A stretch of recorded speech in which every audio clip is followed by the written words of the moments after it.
আগামী ডিসেম্বর জানুয়ারিতে পুরো ঢাকা শহরকে নীরব এলাকা করতে কর্মসূচি নেওয়া হবে বলে জানিয়েছেন পরিবেশ, বন ও জলবায়ু পরিবর্তন মন্ত্রণালয় এবং পানি সম্পদ মন্ত্রণালয়ের উপদেষ্টা সৈয়দা রিজওয়ানা হাসান। আজ বেসামরিক বিমান চলাচল কর্তৃপক্ষের কনফারেন্স রুমে শাহজালাল আন্তর্জাতিক বিমানবন্দর চত্বর সহ সামনের সড়কের 3 কিলোমিটার নীরব এলাকার আনুষ্ঠানিক উদ্বোধনী অনুষ্ঠানে তিনি কথা বলেন। উপদেষ্টা বলেন, প্রবাসী সহ বিদেশিদের ইতিবাচক দৃষ্টিভঙ্গি তৈরির লক্ষ্যেই শাহজালাল আন্তর্জাতিক বিমানবন্দর চত্বর সহ সামনের সড়কের 3 কিলোমিটার নীরব এলাকা ঘোষণা করা হয়েছে। পরবর্তীতে পর্যায়ক্রমে দেশব্যাপী করা হবে। এছাড়া হর্ন বাজানো নিয়ন্ত্রণের বিধিতেও পরিবর্তন আনা হবে বলেও জানিয়েছেন তিনি।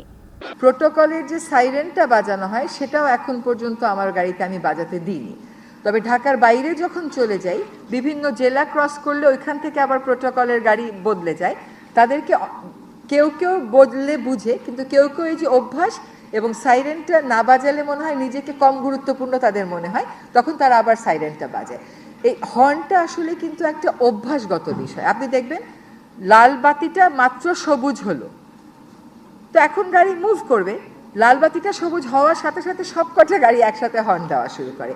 এই অভ্যাস থেকে মানুষকে সরিয়ে আনতে হবে, যার জন্য আজকের কর্মসূচিটা সচেতনতামূলক এবং এই জন্যই আমরা সড়ক পরিবহন মালিক সমিতিকেও সাথে নিয়েছি।